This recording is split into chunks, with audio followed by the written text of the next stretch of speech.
Boa noite. Hoje a nossa live vai ser com a fono, minha amiga, quem cuida dos pacientes no consultório. Ela é fonoaudióloga, especializada em motricidade oral, tá? E ela cuida dos pós-operatórios dos pacientes que realizam a cirurgia ortognática. Eu vou chamar a Renata aqui para a gente começar o nosso bate-papo. Uma boa noite. Boa noite, Rê, tudo bem? Boa noite, tudo bem e você? Tudo em ordem. Atrasei um pouquinho, eu entrei aqui, não conseguia pôr o título, e daí eu entrei uma vez, caiu, entrei de novo, sempre assim na internet, né? Dá certo. Dá pra me ouvir bem? Dá? Como você tá? Tudo bem? Tudo, graças a Deus. Eu te apresentei antes, que tem live que eu tenho esquecido de apresentar, daí começa, já começa a falar oi, entra no assunto e eu não consigo falar, apresentar você. Te apresentei certo? Apresentou? É? Não falei da experiência sua, né? Mas acho que eles vão poder ver e você vai poder contar durante o nosso bate-papo. Obrigado primeiro de ter aceitado, tá? Eu que agradeço. A gente sabe que os bastidores da cirurgia é a parte mais pesada, né, do paciente. Assim, primeiro começa com ele decidindo por fazer a cirurgia, escolhendo o ortodontista, a nossa equipe, né, como cirurgião e os auxiliares, quem acompanha, quem me ajuda, que também eu sou uma pessoa de muitas que fazem a cirurgia acontecer. E quando você sabe que sempre a gente fala assim, vou te encaminhar para a fono, o paciente fala assim, mas por quê? Vai mudar minha voz? Vou ter problema? Fala, não, é para você não ter que a gente encaminha, né? Então é o contrário, né, Rê? Então... porque as pessoas não imaginam, né, o que o fonoaudiólogo pode fazer, né, a nossa atuação na cirurgia ortognática, né? E é muito importante no pós-operatório, né? Todo paciente que consegue fazer o acompanhamento, apesar de agora a gente conseguir fazer boa parte dele online, né? Você consegue fazer isso da sua casa, de onde você estiver, isso deu uma amplitude muito maior, até uma comodidade boa para o paciente, né? Que não quer sair de casa nos primeiros dias. E a pergunta que eu sempre falo que eu vou encaminhar é essa: nossa, mas eu vou ter problema na voz, vai mudar muito? É que o pessoal, eles relacionam a fonoaudiologia ou com a audição ou com a fala, né? Mas eu não falo errado, né? Mas o problema da fala em deformidade dentofacial não é o trocar, né? É o posicionamento da língua, a mobilidade mandibular, que às vezes ou ele desliza para frente para falar, ou para o lado, né? A interposição de língua ou anterior ou lateral, porque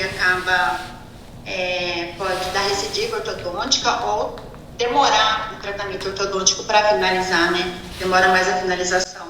E você sabe que quando eu fiz o curso de orto, isso falando de 2004, 2005, era muito assim, tem mordida aberta, tem interposição de língua, era quase que uma indicação exclusiva de quando ia para fono, sabe? Não era uma coisa comum de pós-operatório. Hoje a gente faz quase que todos os pós-operatórios de cirurgia ortognática, uma avaliação antes e você faz um acompanhamento depois, né? Isso que vai variar dependendo da necessidade de cada caso.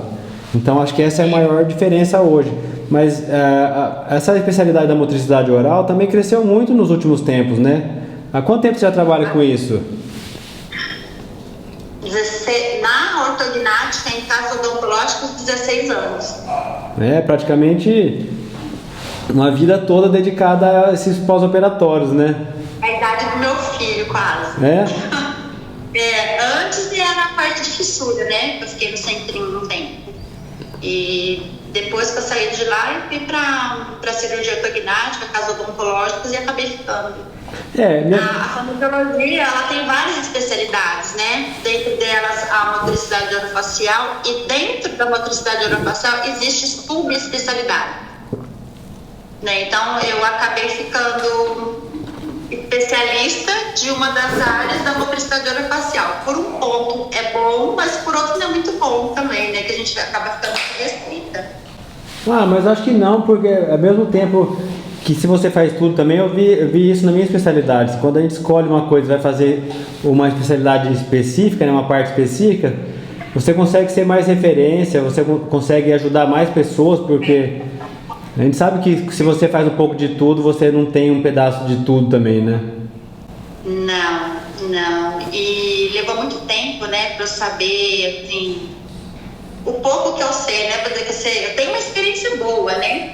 Muita coisa para aprender ainda também, porque às vezes aparecem alguns casos que eu falo assim, nossa, o que eu vou fazer agora, né? Mas você acaba se tornando uma especialista mesmo nessa área. Então, é uma área que eu gosto muito e foi o que, assim, a vida vai levando a gente também, né, Zé?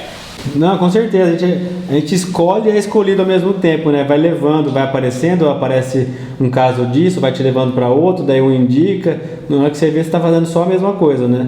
E bem, né? Porque a gente consegue fazer melhor quando não faz tudo, acho que essa é uma diferença muito grande. Eu senti isso no começo também, não sei se você teve alguma coisa, quando eu falei que ia fazer a cirurgia, né? Muita gente fala assim, nossa, mas é difícil, nossa, mas é demorado o retorno, mas o que é fácil hoje em dia, né? Nada, né? E as pessoas às vezes falam assim, nossa, ela tem só cirurgia ortognática, né? E acham que a agenda é lotada, né? Mal sabem como que é a dinâmica da cirurgia, né? Nossa, que é a dinâmica da cirurgia? É complicado, né? Não é tão simples assim. Não, eu vejo hoje assim, todo paciente que opera, eu falo que vai aumentando a família cada um, né? Porque a gente conhece desde quando começou, muitos desde pequeno acompanha.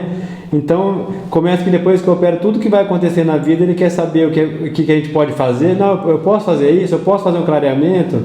Não, tem que tratar um dente, eu posso fazer. Vira referência, né? É uma coisa estranha e bom ao mesmo tempo, né? A pessoa, essa confiança que a pessoa ganha com o tempo. Isso.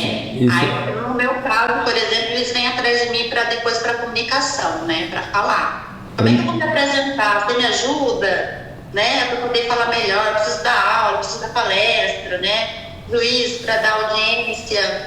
Então, assim, é uma relação muito gostosa que a gente acaba ficando com eles, né. Embora vocês, assim, quando estão com eles, vocês têm um contato, mas o paciente está com alguma coisa dentro da boca dele, né, ele não consegue falar. Agora, com a gente, eles falam tudo, né, eles falam tudo. O que eu acho que eu vejo assim, quando a gente faz um planejamento de cirurgia, acho que a gente acaba tendo visão diferente sobre o mesmo aspecto de melhora do paciente, né?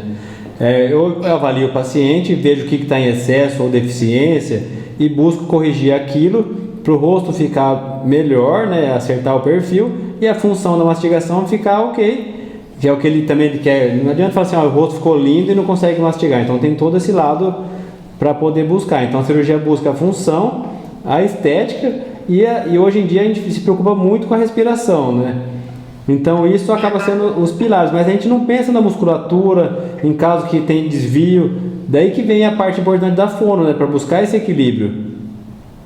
Porque você imagina assim, você desinsere a musculatura toda dele do osso, né? E como que vai acontecer essa inserção de novo? Então aí tem a nossa terapia manual, né? Só que antes disso tem o edema que a gente precisa tirar, né? Aí ou entra fisioterapeuta ou aí entra fono, né? Tem fonos que fazem, outras não fazem, eu faço. Então tem todo o processo, né? Que a gente precisa passar, né? A avaliação ideal é antes da cirurgia, para a gente verificar como é que ele faz todas essas funções, como é que é a musculatura dele, né? Pra gente, assim, a gente já tem uma ideia, com a experiência a gente já vai tendo uma ideia, né? O padrão 12 que a gente espera, o padrão 13 que a gente espera, a face curta que a gente espera, a gente já tem uma ideia mais ou menos. Mas é feita a avaliação. O ideal seria, assim, até na finalização do tratamento ortodôntico para cirurgia, né? Porque a gente pode trabalhar algumas coisas antes.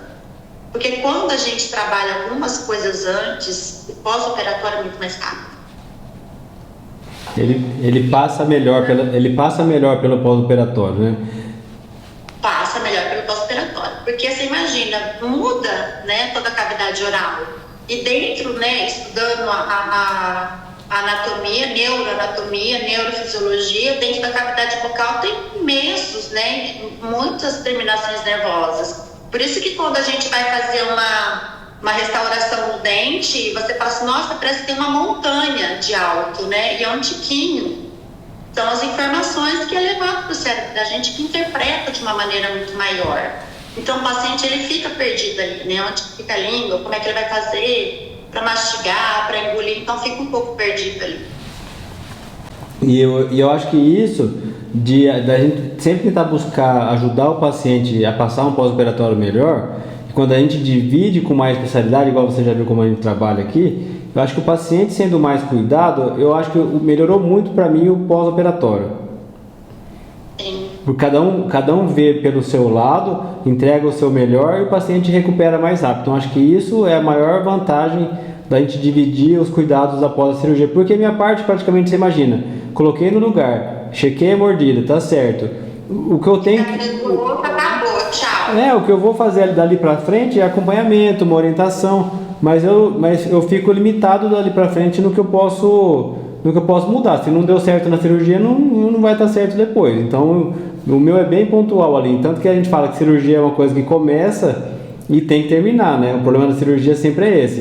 A gente planeja... Mas você sabe, assim, que pela minha experiência e contato com os pacientes, pra gente, a gente sabe, né? A cirurgia ali acabou, é a alta. Não tem mais nada a ver com a cirurgia. Mas eles remetem tudo isso ao cirurgião. Entendeu? O funcional, né? A ortodontia ao cirurgião. Então, o cirurgião operou e agora eu tô assim, tô assado, embora muitas vezes não, né? Sempre. A gente entra, né? Remete ao cirurgião. Então, assim, se ele... Não adianta você operar, pronto, tchau. Né? Você tem que dar um respaldo para esse paciente, né? Porque é uma cirurgia... Ela é traumática, né, Zé? Não é uma cirurgia simples. Às vezes as pessoas pensam que com dentista é como se fosse tirar um terceiro molar, né? E aí também tem aqueles que vão pra internet, começam a ver os vídeos e começam a ficar com medo, né? Também. Porque não pode, não é assim, né? Espera o cirurgião te orientar, falar com você. E aí, normalmente, em média, quantas consultas precisa depois? Depende do caso sempre. Como que você faz essa média para liberar o paciente depois que ele faz o pós-operatório com você? Em média, Zé, 10 a 12 sessões, às vezes menos, às vezes mais, porque dentre essas 10, 12 sessões, elas, mais para frente, elas começam a ser espaçadas, então vão a cada 15 dias, né? Então, por exemplo, vamos começar do princípio, eu vou avaliar teu paciente antes da cirurgia, tá? Ali eu vou verificar alteração de respiração, né, que a maioria tem. Dentro dessa respiração, preciso ver o que está interferindo ali, né? Se tem alguma coisa estrutural mesmo de nariz, né? De via aérea superior ou de via aérea inferior. E se for inferior, é mais difícil trabalhar, porque vou depender do avanço de mandíbula ou né, do planejamento cirúrgico. Se não tiver nada disso, dá para a gente orientar para ele começar a usar esse nariz. Porque, na verdade, a gente vai trabalhar nesse sistema nervoso central para ele modificar isso, né? Então, depende de caso. Então, se eu ver essa respiração oral, eu tenho condições de trabalhar desse paciente e ter na própria percepção disso, levando uma informação para o cérebro, que eu já começo. Verificar a disfunção temporomandibular e orofacial também, né?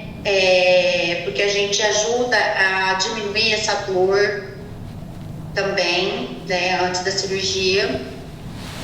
E tem um caso de apertamento dentário, aqueles hábitos orais, né, deletérios da própria DTM também que os pacientes têm. Tem muitos vícios, a gente acha que não, mas tem.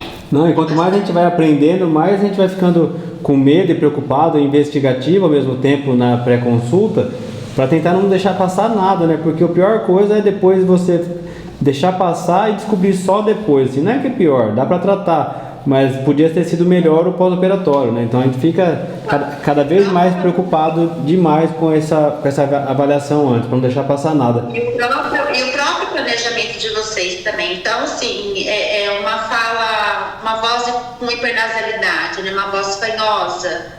Se você for fazer um avanço de maxila, eu falo assim, olha, eu faço o teste da hipernasalidade da função velofaríngea, né? Se tem aí, se eu percebo essa alteração. Eu falo, olha, ela está com uma hipernasalidade, quando que você vai avançar de maxila? Então a gente já começa a ficar preocupado, né? Porque dá para trabalhar as funções ali de faringe, de palato mole, né? Para essa hipernasalidade diminuir depois. A alteração de voz, ela existe, quando faz a cirurgia ortognática. Isso a gente detecta com um programa acústico, né, de análise acústica. Às vezes perceptível, você não percebe, né? Muitas pessoas não percebem. Quem trabalha muito específico com isso acaba percebendo. Mas o organismo se adapta e quando você vai fazer essa avaliação de novo, né, que é por programa, no computador, a gente verifica que ela retorna. Então, adapta. O aspecto muscular a gente verifica, né? Não vai dar para trabalhar o aspecto muscular. Postura de língua às vezes dá para trabalhar, dependendo da altura do palato, né? Se ele tem condição estrutural para isso. E você sabe que muitos pacientes na véspera da cirurgia, às vezes a gente vai fazer a avaliação, né? Via o tipo da respiração, e muitos falam assim, não, respiro bem pelo nariz. Aí você vai testar, um lado passa o ar bem, o outro não passa, e ele respira mais pela boca e não sabia, e não percebeu durante a vida. Aí assim, você tem uma atresia, né? Uma atresia, um desvio de septo, né? Hipertrofia de corneto, né? Que tem bastante. Então, assim, essas coisas dificultam um pouco a gente trabalhar a respiração. A gente só trabalha quando não tem nada estrutural impedindo, né? Mas dá pra gente... E assim, o que é importante, eu acho legal, é o tempo que esse paciente tem para ele perceber tudo que ele faz alterado. A gente nem pode falar que é alterado, é adaptado, né? Porque ele não tem... A estrutura dele é daquele jeito, alteração de maxila e mandíbula, então ele vai fazer como tá. Mas a percepção, como ele começa a ter disso, né? E assim, a minha primeira consulta leva bastante tempo, 1h30 mais ou menos, e eu explico o porquê, né? Você tem que explicar o porquê, né? Por que fono tá nisso, né?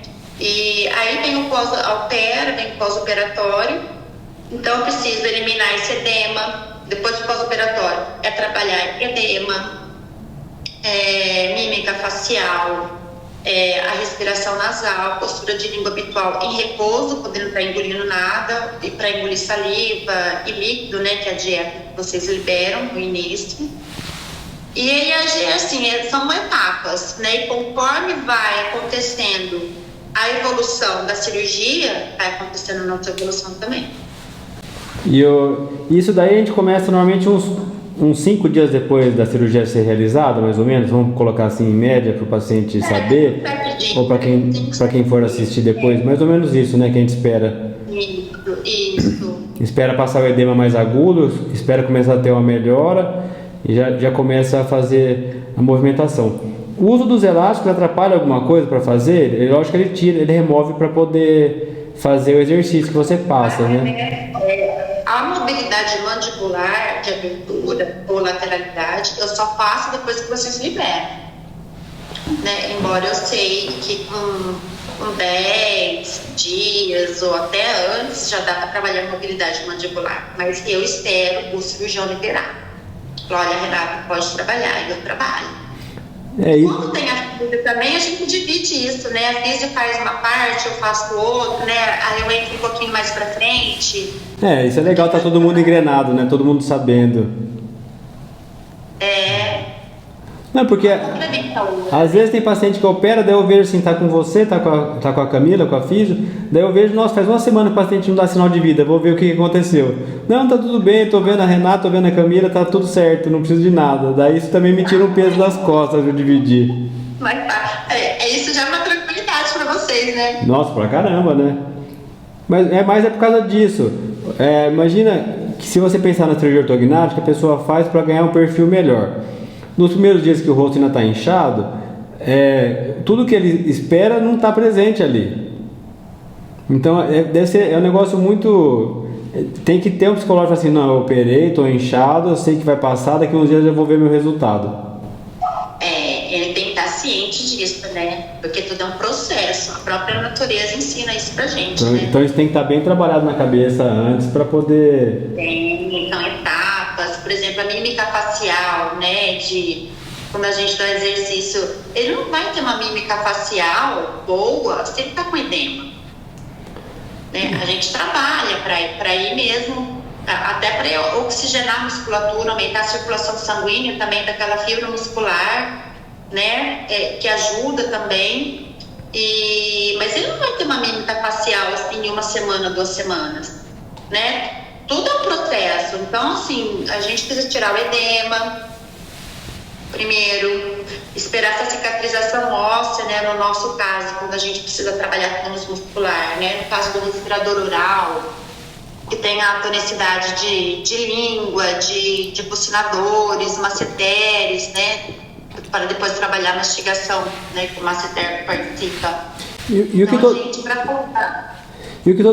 todo paciente espera que seja rápido, né? A gente, na verdade, a gente fala uma média, não tem uma noção exata nunca, porque nunca é assim, vou acordar no 20º dia, a sensibilidade voltou. Como que faz para estimular isso com a fono também? Porque age nisso, né? Ajuda os exercícios da fono para voltar a estimular a volta da sensibilidade, né? Sim, para a sensibilidade a gente tem alternância, né, de estímulos rápidos e alternados de extremos. Então, áspero, macio, o quente, o frio, né? Então a gente orienta ele como fazer, né, esse exercício por um tempo. E tem a laser terapia também, né, estimulação, acupuntura. Só que a gente tem que tomar cuidado com a hipersensibilidade. Se você estimula muito, você vai causar nesse paciente uma hipersensibilidade, né? Que é tão desconfortável ou mais do que ter a sensibilidade, né? Porque formiga dá choquinho, né? E fica o dia inteiro aquilo.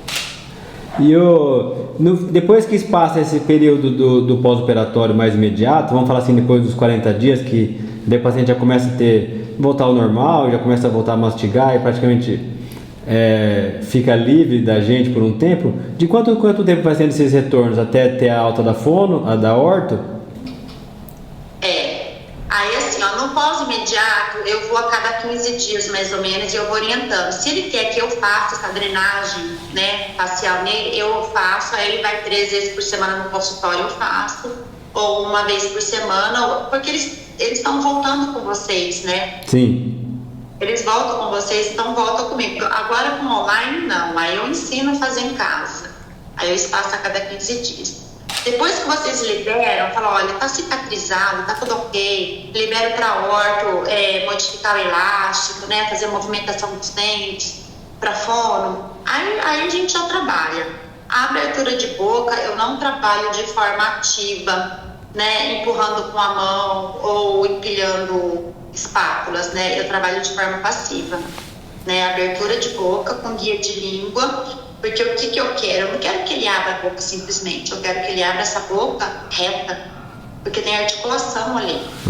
E ao mesmo tempo, ele é um paciente que está passando esses primeiros 20 dias com elástico praticamente 24 horas, né? Tirando só para se alimentar. Então é muito importante o exercício de abertura para quando ele suspender o elástico, ele não ficar limitado e às vezes não consegue nem escovar o dente direito, né? Nem escovar a língua. Assim, quando ele está usando elástico, é meio que dá um ponto de faca, né?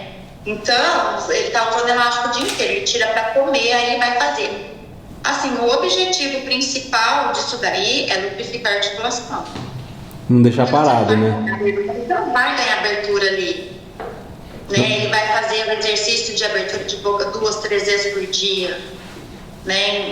Então o objetivo não é nem amplitude mandibular, é exercício mesmo. Porque daí a gente pode até pensar, né, como a gente sabe, você falou dos padrões, né? Isso é importante porque a gente sabe que cada tipo de padrão facial tem um tipo de musculatura. Então, ao mesmo tempo, eu fico preocupado assim, em indicar para a fono e ter esse acompanhamento também para o controle da musculatura, na questão de evitar recidivas também no pós-operatório, né? Que isso é uma parte muito importante, além da fala, que é a comunicação do paciente, é a musculatura para manter essa estabilidade da posição que a gente deixou na cirurgia. Por exemplo, você vai fazer um avanço de mandíbula, esse avanço é um avanço significativo. Imagine aqui, a musculatura toda esticada de uma hora para outra na cirurgia, né? Ela vai puxar, ela vai fazer força ao contrário, né? Daí a gente já consegue começar antes da cirurgia, a gente já começa a preparar essa cirurgia, essa musculatura antes da cirurgia. Com alongamento, né? Com postura. Então acho que... E ele sente, ele fala assim, nossa, Rê, tá puxando, tá tão retraído aqui, né? Então a gente faz esse trabalho aqui também. Porque na cirurgia ortognática a gente tem que lembrar assim, a gente fala como se fosse uma coisa só, mas tem vários movimentos, várias indicações e cada caso acaba, a gente fala, depende do caso, sempre a gente responde isso, né? Porque cada caso é diferente, né? Tem gente que tem excesso, tem gente que tem deficiência, então nunca é igual. Quando é só maxila, mais fácil, mais rápido. Sim. Né? E isso sem falar dos pacientes com fissura, né? Que às vezes daí tem faringoplastia envolvida, já que o paciente já pode ter feito antes, é mais delicado a parte do planejamento, né? Porque já foi mexido na parte do palato mole. Tem casos que você não pode levar a mandíbula para trás e precisa avançar muito a maxila, então o espaço aéreo fica muito maior de uma hora para outra com o resultado da cirurgia. Então cada caso tem que ser avaliado de um jeito mesmo, assim, a gente sabe os padrões que tem em média, mas nem todos que fazem cirurgia ortognática têm o mesmo tipo de movimento, né, vamos falar assim. E para você é a mesma coisa, né? Às vezes precisa de uma rotação da mandíbula, né, a rotação maior, quanto mais rotação faz, pior fica depois para a articulação, né? É mais duro a adaptação, né? E aí, assim, aí depois aí a gente consegue trabalhar tônus muscular, a abertura de boca forçada, mas ela também é força de uma forma passiva, não ativa, a lateralidade também, às vezes até com a ajuda da mão, né? Mas não é tão ativo, assim. Eu sou um pouco mais conservadora, sabe? Eu acho que é tudo um processo. Né? E assim, não é exercício, nosso trabalho não é encher o paciente de exercício, né? Porque o que a gente quer é o equilíbrio muscular e funcional, né? Então a gente precisa dessa musculatura ativa, boa, com tônus bom, para que ele consiga executar essas funções, né? A deglutição, por exemplo. E a minha maior busca por ter outros profissionais juntos é a busca de ter protocolo pronto para cada tipo de procedimento, sabe? Acho que isso é a maior busca nossa, de você ver o paciente antes, já imaginar o final e conseguir falar assim, isso tudo vai acontecer e no final a gente colher esse resultado junto, porque daí o paciente, quando você fala, acontece, ele colhe isso daí, você ganha ele para sempre, né? Isso é a melhor coisa que pode acontecer com a gente como profissional, né? Então, é um período ele vem toda semana que tem o trabalho muscular e depois ele começa o funcional, deglutição de saliva, de líquido, de pastoso, porque cada consistência também é ativada numa região diferente do cérebro. Né? E às vezes muitos passam por cima da deglutição de saliva e ele tem dificuldade para engolir saliva, então ele vai continuar pressionando esse dente para frente. Né? Às vezes ele não interpõe a língua, mas ele pressiona o dente. Na hora de fazer a deglutição. E essa questão da pandemia, né, a gente ia ser uma quarentena, já estamos quase indo para o segundo ano aí de atendimentos online. Como que foi para você esse período todo aí? Para trabalhar? Teve muita mudança, que pra gente teve mudanças tremendas. Deu uma diminuída no começo porque cirurgia foram suspensas, né, depois voltou. E assim, o atendimento online, nossa, teve muita aderência, né? E até de casos de dor, DTM, né? A gente não trabalha sozinha, né? Dor e DTM, nesses casos, é para a parte funcional muscular também. Então, teve os pacientes aderiram muito, por conta até assim, de facilidade de locomoção, né? E de estar em casa e horário, flexibilidade de horário.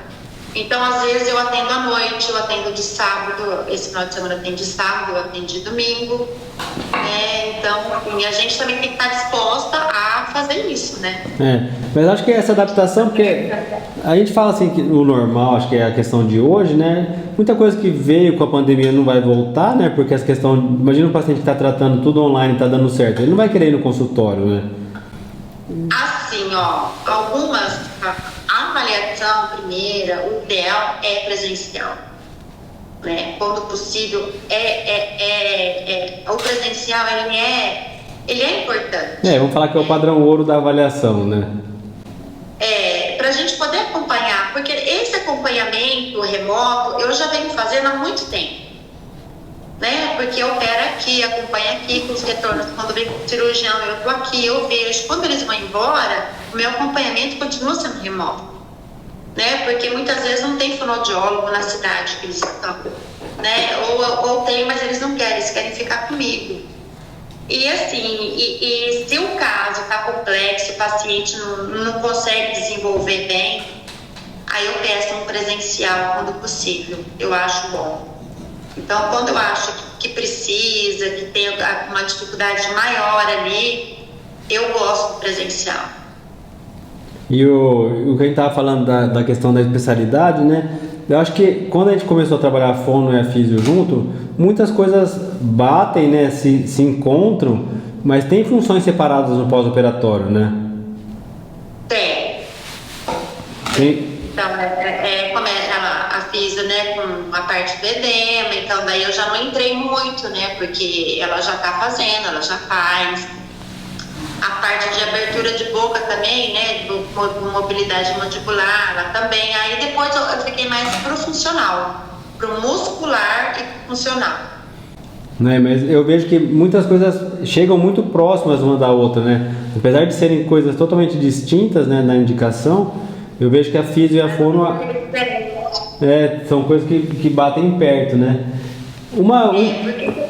Por que eu quero tudo isso, essa abertura de boca, né, diminuição desse edema? Porque eu quero trabalhar o músculo, né? Eu não consigo trabalhar o músculo com edema, né, com aquele lixo tóxico que está ali, né? Porque na verdade é isso, né? A drenagem linfática é para eliminar isso, né? Então eu preciso estar com esse músculo assim o mais limpo possível, né? Liberado. Quando a gente fala da questão da avaliação da voz antes, né, e tudo, as mais, vamos falar assim, não é dúvidas, o maior receio dos pacientes é de a voz mudar e ficar com hipernasalidade, né? Isso, a gente consegue prever se isso vai acontecer? Consegue. Você sabendo... Porque na avaliação antes, né, assim, ó, eu uso protocolos, né, de avaliação e protocolo para tratamento. Então, o protocolo de avaliação biofuncional, nós temos 2 protocolos. Tem o MBGR, que foi elaborado aqui na USP de Bauru, e o AMIOF, que é na USP de Ribeirão Preto, né? São 2 excelentes protocolos e eles têm scores. Então, isso para a gente poder depois fazer estudo, comparar, né? Isso é ótimo. Então, ele é um protocolo grande, tanto é que eu fotografo, filmo, para depois eu analisar em casa esses outros aspectos e anotar no protocolo, né? Algumas coisas têm que ser presencial, outras eu consigo fazer por imagens, né? Então, e nesse protocolo, assim, grandão, já vai dando, assim, tem sinal de DTM, aí a gente vai pro DC, aí eu vou pro DC, faço questionário anamnésico, aí a gente vai pro DC. Tem sinais de hipernasalidade, aí eu vou pro protocolo da função venofaríngea. Tem freno lingual encurtado, eu vou pro protocolo do freno lingual encurtado, entendeu? Aí ele vai dando outras vertentes pra gente. Porque essa dúvida, assim, eu concordo com esse receio dos pacientes, porque tem uma mudança que piora, né? Então todo mundo quer ter tudo perfeito. Então, a gente prevendo isso daí, podendo limitar os movimentos, é claro que a gente sabe que avanços muito grandes, palatos muito curtos, algumas alterações anatômicas podem piorar essa questão da fala e tudo, né? Isso em todos os pacientes, mesmo com fissura ou sem, essa avaliação se faz muito importante para a gente prever o resultado e falar para o paciente, não, pode fazer, que é tranquilo, né? Tanto que a questão da faringoplastia, quando o paciente tem fissura e tem indicação, a gente tenta ao máximo deixar para ser realizado após a cirurgia ortognática, né? Sim, é assim, ó, porque outros casos, né, de deformidade sem ter a fissura, né, aí no meio, acontece a hipernasalidade. É mais difícil, mas pode acontecer, porque a gente pode ter um velocardio facial ali, né? ele não tem a fissura, que ele não tem a cara, né, a característica, mas ele pode ser um velocárdio facial. Então isso é o maior risco, é esse que a gente tem, né? Sim. E você sabe que você estava falando da questão da musculatura, né? Quando a gente eu fazia, já fiz 2 tipos de fixação da mandíbula principalmente, né? Na maxila não tem muito como mudar, o que pode mudar é a questão de posicionamento de placa, mas a gente fica limitado... Como é que você faz a fixação? Porque a gente fica limitado na maxila, a gente pode mudar a placa, o lado da placa na região do pilar canino, mas não tem muito o que fugir. É pilar canino e pilar zigomático, as áreas de maiores resistências ósseas na maxila. Então não tem como fazer uma fixação diferente, tem que usar placa e parafuso. Na mandíbula, no começo... Você coloca elástico em todos? Em todos os pacientes não. Não deixo todos com elástico. Principalmente no primeiro e segundo dia, isso por regra nenhum usa, né? Porque acho que atrapalha a respiração. E imagina, o nariz às vezes fica um pouco tampado. Tem paciente que não gosta de usar a sonda nasofaringe ali nos primeiros dias, então já tem que tirar no primeiro dia. Então, eu acho que ficar com a boca com elástico limitando a abertura fica muito ruim para o paciente na questão de conforto mesmo. Então, eu costumo só indicar a partir do segundo, terceiro dia. Normalmente põe na região anterior porque fica mais fácil dele conseguir trocar em casa, né? E elástico sempre numa força leve, porque eu acredito que quando você faz a cirurgia e deixa isso na posição, ali o elástico é uma força leve só para lembrar, para dar aquele lembrete na cabeça assim, não, tem que ficar nesse lugar, porque a mudança, quando a gente pensa em abertura e fechamento, você não pensa, eu vou abrir minha boca, vou colocar o incisivo inferior atrás do superior, o canino vai entrar inchado, a gente não tem esse controle, você abre e fecha sem poder pensar. Então acho que isso é o planejamento, tem que ser no guia final, né, que isso é posicionado, a oclusão do paciente é posicionado pelo guia final. Então na hora que eu tiro o guia, eu checo a oclusão, tem que ficar do jeito que planejou para poder depois falar assim, não, assim, vai ficar assim, vai ter essa estabilidade, o paciente vai morder direitinho depois. Porque essa vantagem de poder checar a oclusão ou a mordida, durante a cirurgia, o paciente está anestesiado, então ele não tem força muscular nenhuma agindo contra esse posicionamento. Então isso ali na hora é o melhor momento para checar isso. Tanto que a gente faz a avaliação, eu faço as medidas, chega na hora da cirurgia, eu vou checar essa mordida para ver se está igual à avaliação inicial que eu fiz. É a primeira coisa que eu faço quando o paciente entra sob anestesia geral, né? Eu vou lá e checo o meu planejamento porque daí ele está totalmente relaxado durante o momento da cirurgia. E a questão da fixação da mandíbula, que a gente começou a falar disso, eu antes fazia só com parafuso bicortical e deixava na frente sem placa. Hoje eu posiciono o côndilo, começo a fixação pelo posicionamento do côndilo com placa, uma plaquinha mais estreita, mais fininha, até para não ter volume aqui no rosto. Então eu faço esse posicionamento com a placa, daí a gente checa aqui na mandíbula, na parte da base, para ver se não ficou nenhum degrau, porque o paciente sente aqui depois, né, nessa parte inferior. Então é muito importante estar no lugar a placa nesse momento, porque eu coloco, é como se eu posicionasse o côndilo, eu vejo a fixação, sinto a anatomia, tá ok. Daí a gente vai para os parafusos bicortical ali na região do retromolar, que é mais ou menos aonde estaria posicionado o terceiro molar inferior. E é por isso também que a gente faz sempre questão de tirar os dentes quando estão presentes. A gente faz a remoção dos terceiros pelo menos 6 meses antes da cirurgia acontecer. Então são para poder ter um osso ali, diminui o risco de fratura errada da mandíbula, e tem um osso formado ali no lugar para poder passar o parafuso e segurar o osso, estabilizar o osso, né, na posição final já. Então é feito dessa forma. Daí tem muito jeito de fazer. Tem gente que faz só com placa na região anterior, tem gente que faz só com parafuso. Então daí tem gente que não gosta de pôr parafuso bicortical porque fala que dá torque no côndilo, mas acho que tudo vai da técnica. Porque cada um tem a sua técnica, né, o seu jeito de fazer, a sua facilidade, né. Pra gente é importante saber como que vocês fazem, a técnica que vocês utilizam. Né? Por exemplo, se eu for trabalhar a força com esse paciente de músculo, eu não posso fazer isso sem ter cicatrização óssea ali. Sim, porque tem um risco de forçar o parafuso, né? Porque a gente sabe que na hora que ele é... Porque você vai nossa demora para acontecer. Porque dependendo do movimento, principalmente quando avança a mandíbula, você imagina que você encosta o segmento lateral, mas fica um degrau na parte de trás onde não teve, porque você avançou. Então esse local, para formar um osso, às vezes vai mais do que 60 dias até para ter a formação finalizada. Mas normalmente depois de 40 dias já fica liberado para fazer praticamente tudo o paciente.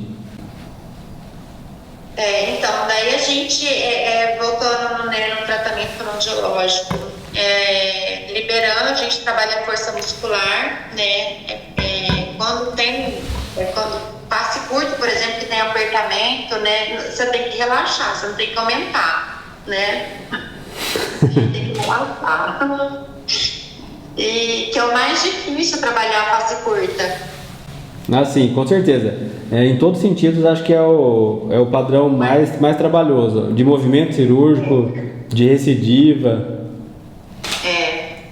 E aí a gente vai para o funcional, a respiração a gente já vem trabalhando antes, aí vem a deglutição, aí depois eu vou para a mastigação, né? É claro, se ele está com oclusão ali, se ele tem elemento dentário, né, nos dois lados para poder trabalhar. E depois para a fala, né? Então a fala não é o trocar a letra, né? Por exemplo, se você tem um 3, ele vai falar o vaca, vaca, vaca. Aí quando você coloca essas estruturas no lugar certo, ele fica meio perdido.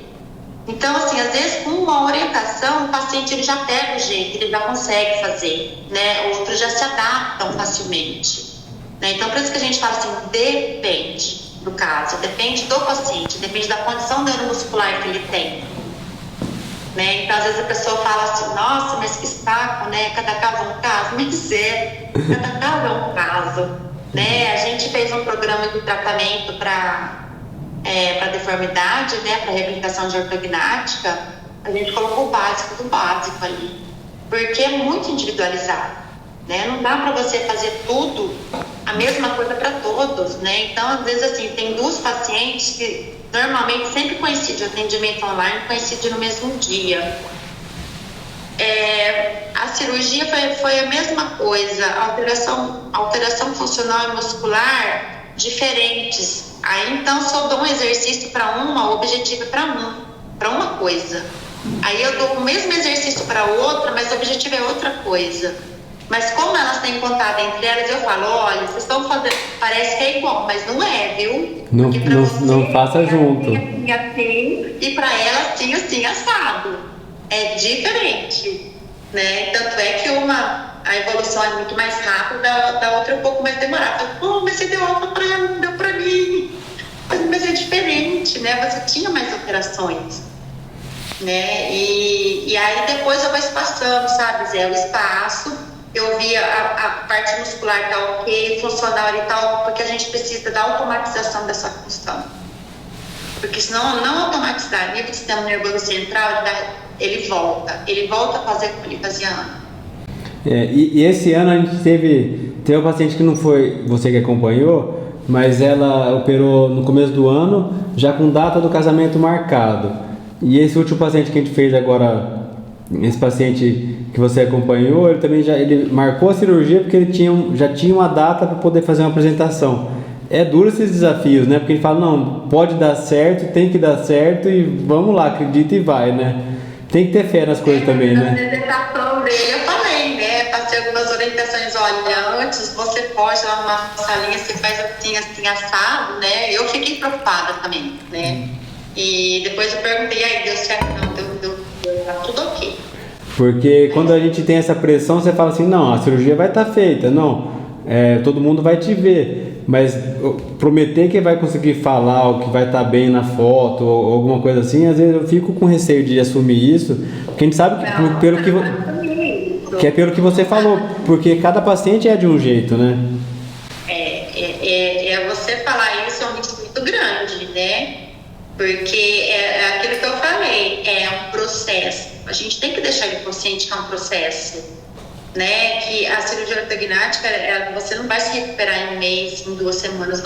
Nem se você fizer terapia todos os dias, não vai. Né? O cérebro cérebro, para mudar um hábito, ele leva em torno de 3 a 4 meses.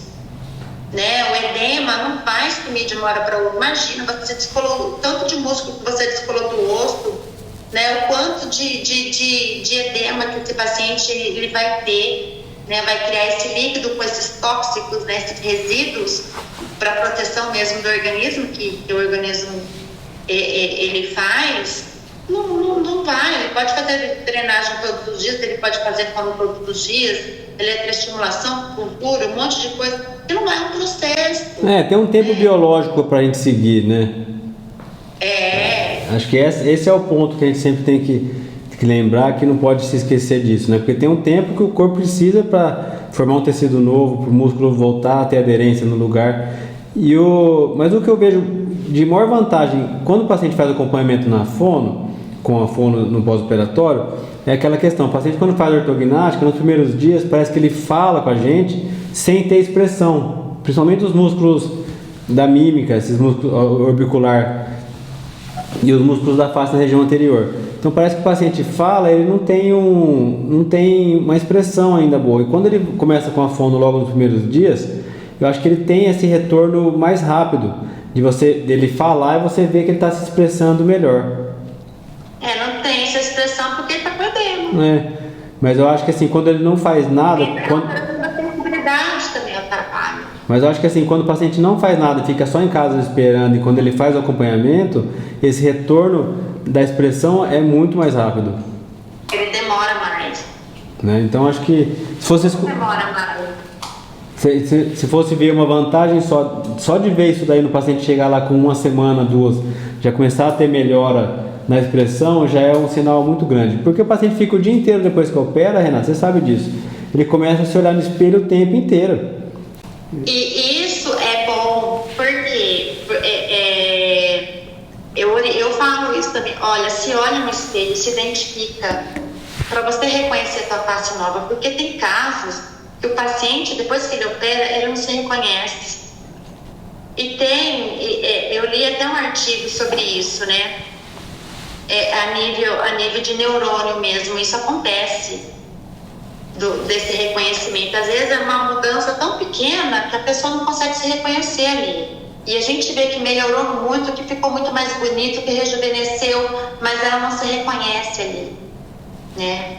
Então eu falo, olha, se olha no espelho, né? Passa a mão no seu rosto, veja o formato que tá, passa a língua, mostra a casa nova da língua, né? Como que tá essa casa nova? Então tudo isso é para a percepção que ele tá levando, né? Pro cérebro dele, porque modificou. E eu acho que isso a gente está tendo tanta vantagem hoje em dia de atuar nessa fase da cirurgia e da fono em conjunto, né? Porque eu não cheguei a pegar essa época, mas tem que lembrar que a cirurgia ortognática já foi uma cirurgia que os pacientes ficavam com a boca amarrada um tempão, né? Não podia fazer nada. Então, acho que tratar é muito mais difícil. Então, o pós-operatório já foi muito pior, muito mesmo do que ele é hoje, né? Então, é claro que as indicações eram muito mais precisas, né? Era só caso muito grave que faziam a cirurgia, tudo. Mas imagina você ficar ali 30, 40 dias sem abrir a boca, amarrado no lugar, sem poder mexer. Na hora que libera, daí você vai começar do zero, mas lá na frente, né?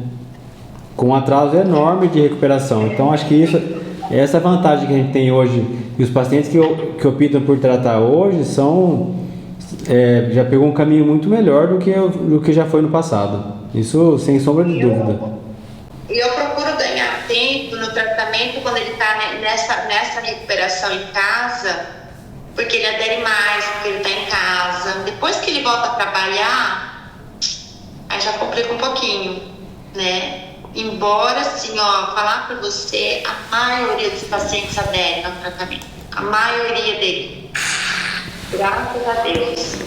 Tudo que você falar no pós-operatório que vai fazer acontecer mais rápido, eu acho que isso, não sendo veneno, todo mundo toma o que for. Que você fala, faz isso que vai melhorar, faz isso que vai passar melhor, todo paciente vai.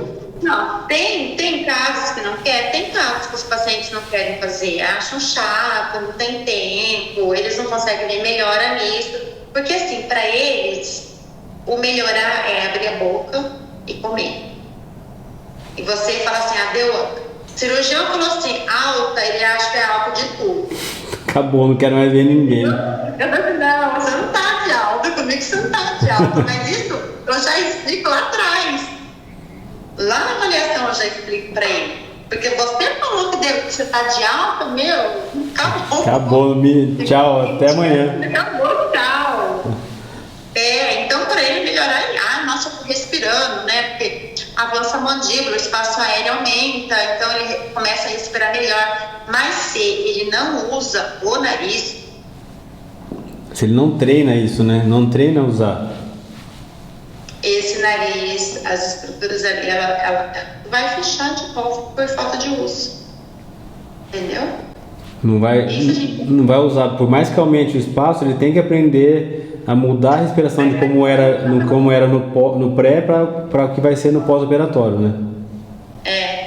Então aí tem o trabalho muscular, depois o funcional, vejo que ele está automatizando, aí o espaço.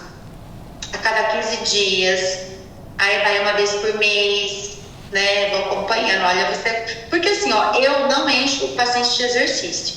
Não encho. Eu escolho o que eu acho que é mais eficiente para a língua, que já usa o pró-assoalho da boca, a gente tem que trabalhar o assoalho da boca também, né? Eu escolho o que eu acho que dá mais resultado, né? Para a língua, para o orbicular do lábio, masseter, os buchinadores também. Então, assim, eu tenho os meus queridinhos ali.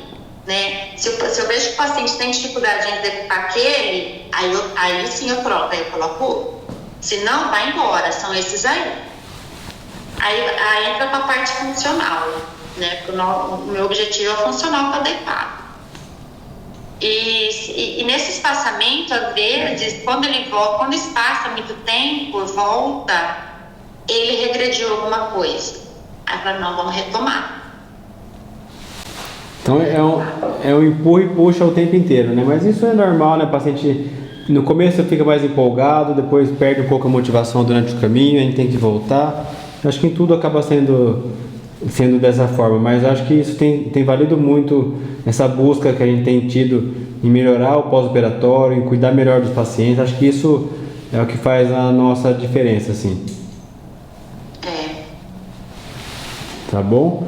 Rê, estamos faltando 5 minutos. Se você quiser agradecer, falar alguma mensagem para quem está vendo. Não, eu olhei agora, já deu. Daqui a pouco vai parar. Falta 5 minutinhos só. Mas podemos falar até terminar. Obrigada pelo convite. Obrigada, pessoal que está aí presente. Eu vou deixar salvo aqui depois, Rê. Eu vou deixar salvo aqui no perfil. Se alguém quiser ver, se você quiser encaminhar, alguém quiser acompanhar. Eu tenho deixado as lives salvas aqui. Tá jóia, eu coloco lá na minha página também. Daí depois a gente combina, a gente tem que gravar mais coisa junto aí. A gente tem muita informação para dividir aí para ajudar os pacientes e quem precisa de tratamento. Nossa, muita coisa para falar, né? Não dá tempo. Não, é rapidão. Mas eu dei um resumo aqui nas perguntas que tinham reenviado, no que a gente tinha conversado já para falar. Acho que deu para falar um pouquinho de tudo. Eu acho que não faltou nada do que a gente tinha se programado a falar, que era a questão da indicação, a questão de ajudar os pacientes no pós-operatório a passar pelo processo de uma forma melhor, né? Acho que essa é a nossa função como profissional da saúde, melhorar o pós-operatório, melhorar o paciente nessa jornada quando ele escolhe fazer cirurgia ortognática com a gente, né? Então acho que nisso a gente pode ter certeza que a gente nunca vai parar de tentar entregar o melhor. Eu vejo isso em você toda vez que a gente conversa, viu? Muito obrigado. Eu que agradeço, viu? Agradeço o pessoal que esteve presente com a gente. Não é todo paciente que precisa de terapia, todo esse programa de terapia, mas orientação precisa, no comecinho. Para ele se achar, para ele se encontrar e para ele ter uma qualidade melhor nesse pós-operatório. E para quem é de fora, você atende em Bauru, né? Você atende online também, pessoal, é só seguir no seu Instagram, mandar mensagem. Se mandar para mim também, eu passo o número, eu passo o seu contato aqui profissional para poder agendar. O nome do conselho, né? A gente faz tudo respaldado pelo Conselho Federal, né? Então, a gente tem esse respaldo e o atendimento online, assim, ele é tão sério quanto no consultório, né? Não é pelo celular, pelo WhatsApp, é por plataformas, até mesmo por segurança de dados dele, né? De imagens. né? E a gente vai seguir no protocolo também. Não é online pelo WhatsApp, né, Rê? Hã? Não é online pelo WhatsApp que faz a consulta, né? Não, eu já falo, olha, não adianta você querer vir de pijamão, pode até ficar de pijama, mas sentado na mesa, com o computador. Em silêncio, né? Sem movimentação. Sem bicho, sem barulho, sem nada, né? A minha gata tranquila, ela não fica vindo aqui, não vai passar mais. Então, assim, técnica, olha, como se você estivesse no consultório comigo. Não, acho que isso vale. Eu acho que todo mundo que fez online, que fez acompanhamento aí durante a pandemia, não teve nenhuma queixa de falar assim, é diferente, não foi, porque a gente está se acostumando nisso também, né? Você vê, até hoje tem gente que tem receio de ir no consultório, tem gente que ainda tem receio de ficar esperando, então a gente tá se acostumando com essas coisas novas aí, cada dia é de um jeito, né? E o atendimento online exige muito da gente, né? Porque eu ainda não imaginava tanto assim. Mas ele exige bastante da gente, muita atenção, muita concentração. Eu acho que acaba sendo mais intenso, porque se você tá aqui e para de falar, já para na hora, não tem uma distração, não tem nada do lado, você fica mais focado. Eu acho que acaba sendo mais direto ao ponto. Tem casos, assim, da motricidade orofacial, por exemplo, que o atendimento online, tem alguns casos, assim, que não dá para ser online, né? Precisa ser presencial. Mas no caso da cirurgia, caso ortodôntico, DTM, dor também, que a gente trabalha junto com o dentista, então tem algumas informações que a gente, né, se for presencial, a gente palparia, né? Olharia e a gente pede ajuda pro dentista. Falei, olha, como tá assim, você pode ver isso, né? Como que tá? E dá um respaldo pra gente, né? Também, porque a gente não trabalha sozinho. Então, na maioria dos casos dá certo, sim, a não ser aquele paciente que tem muita dificuldade em executar exercício, porque ele já tem uma condição neuromuscular não muito boa, sabe? Então, ele precisa de mais ajuda. Daí é isso que vai variar a questão do tempo do tratamento após a cirurgia ortognática, né? É isso que vai ser avaliado por você para poder indicar o quanto que vai demorar essa alta definitiva, se é que isso existe em tudo, né? Eu gosto da minha alta, assim, ultimamente eu tô dando alta definitiva, né? Eu tô ficando muito feliz, né? Porque eu vou espaçando, falei, não, vamos esperar, né? Você vai no orto quando? Vai botar o dia. Aí, então tá. Ele me manda mensagem, manda foto, ó, tá assim, assim, assado. E depois que tiro o aparelho, um mês, aí eu vejo de novo, falei, ok, alta, tchau, né? A gente agora vai tomar só um café pra conversar. Claro, eu senti falta de conversar. Depois a gente toma café e a gente fala outra coisa. Mas quando começou esse dia a chegar, né? Da alta. Feito então, Rê, muito obrigado, o papo. E passou voando, nem vi o tempo passar, eu olhei aqui agora. Já vai, daqui a pouco começa o aviso aqui que vai terminar. A gente se fala, muito obrigado mesmo pelo seu tempo. Eu sei que é corrida aí pra você, pra aceitar. Tenho certeza que vai ajudar muita gente que assistir depois aqui, ou que nos acompanhou. Muito obrigado pela presença de todo mundo. Tá? À disposição, viu, pessoal? Muito obrigado. Obrigada. Boa noite. Boa noite, tchau. Você também.